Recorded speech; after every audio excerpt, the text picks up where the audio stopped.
Hey everyone, welcome to the Monday edition of Pro Line. It's Jim Price is here. I'm Dave Coaching. We've got a little Monday morning quarterbacking to do. We'll talk about tonight's game as well as lots of news around the NFL. Jim, how about your weekend? Well, I had a good weekend, Dave. I did very well in college hoops.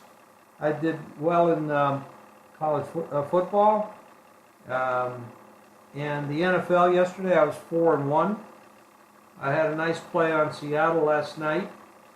You know, you got to give a lot of credit to Philadelphia. I mean, they played hard. They made a couple of big mistakes, but that's a good team. And there's no shame in their game going up there and losing. Russell Wilson's like, I don't know, he's like Houdini. I don't know how he does what he does because he doesn't get much help. He said, according to they said he's providing like 85% of their offense, which is the highest number in the history of football, which is absolutely incredible. We got some big games, big news. Jerry Reese and Ben McAdoo from the New York Giants have both been fired this morning. Spagnuolo has taken over as head coach, temporary head coach. Speculation is he probably goes back to Eli, you would think, as the starting quarterback. I don't know that, but you would think that unless they want to take a look at the kid that they drafted. There's a lot of big games coming up. We have lines up on a lot of the bowl games. Alabama opens 2 over Clemson. Oklahoma opened 1 over Georgia, but it's now Georgia 1. LSU opened 1 over Notre Dame. It's now 2.5. Auburn opened 8 over UCF, and that's 10. So we got a lot of the games up there, not all of them, but the bowl games are here. It's bowl season. It's also playoff season. And some of these teams really have a lot to play for now. We have an interesting game coming up on Thursday, which is a big NFC South game between New Orleans and Atlanta. And Atlanta opened a 2-point favorite. It's now 1. And then, of course, you got the game tonight, which is Pittsburgh-Cincinnati. Pittsburgh was a 6.5-point favorite. It's now down to 3.5 or 4. And then I'm talking about meaningful games. I mean, Jacksonville opens next week against Seattle, who we just saw last night. Jacksonville's a 3.5 or 3-point favorite. The Kansas City Chiefs, I don't know what the hell's happened to them. They've lost 6 of their last 7 games. They were up 14-0 over the Jets yesterday and just could not stop the Jets. Lose the game 31-38. Andy Reid changed the play calling. He gave it up and gave it to an assistant. They did much better. Alex Smith looked great, threw 4 touchdown passes, but the defense couldn't hold up. The Minnesota Vikings are for real. They went to Atlanta and controlled the game. They opened a 1-point favorite at Carolina, but now they're 2.5 or 3. An interesting game here. Green Bay is still in the hunt for a wild card. Hundley, he's winning, but he won more with his legs yesterday than his arm. They win in overtime. I don't know what to say about him. If he's going to be good, he's going to need more seasoning. But the important thing here is, if they can keep winning, Aaron Rodgers comes back in week 15, and we all know what he can do. If he's healthy enough, he can do a lot. But they go to Cleveland this week. Now, Cleveland hasn't won a game in, I don't know, decades? No, it's actually probably a couple of years at least. They don't play bad part of the game, and they do some good things, but they don't close out. They're a 3.5-point dog to Green Bay this week. Let's skip the nothing games. The Chargers are 6.5 over Washington. They're at home. That's a big game for the Chargers because the Chargers, the Chiefs, and the Raiders are all tied for the AFC West.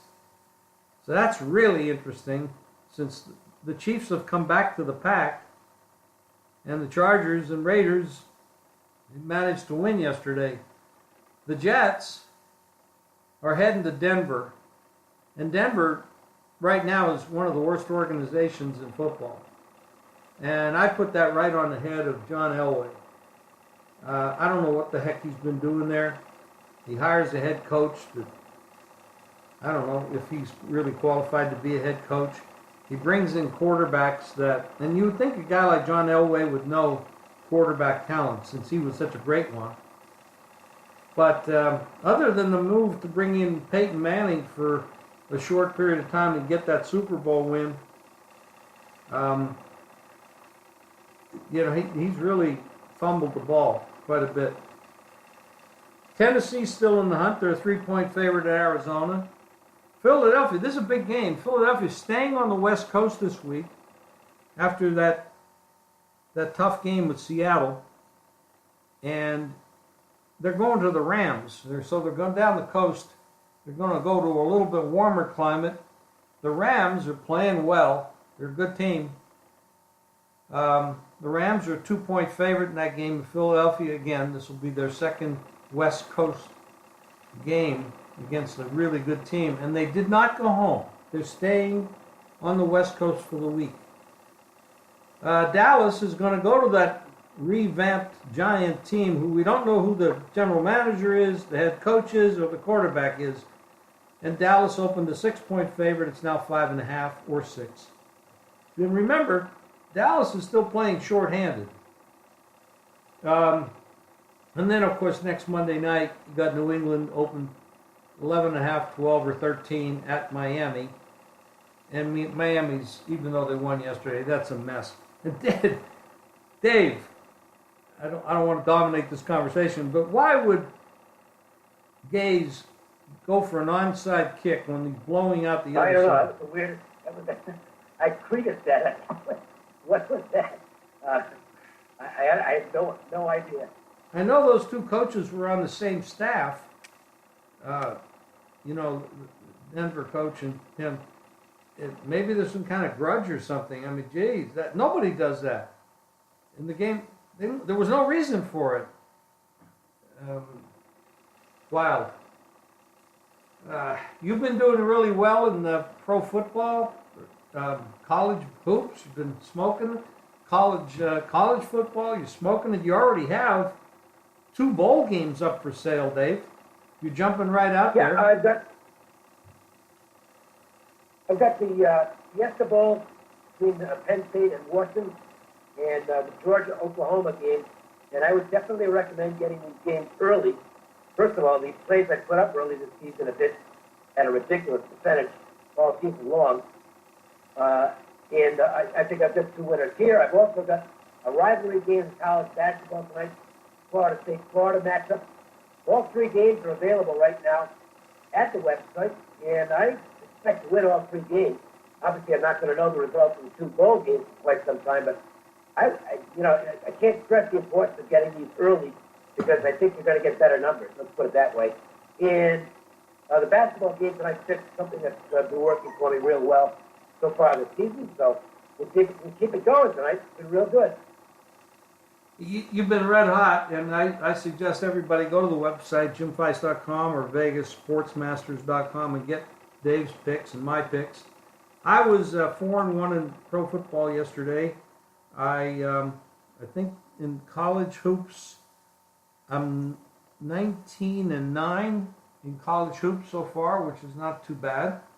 I had a good weekend in college football as well. Jimfeist.com, vegassportsmasters.com, all the picks are there.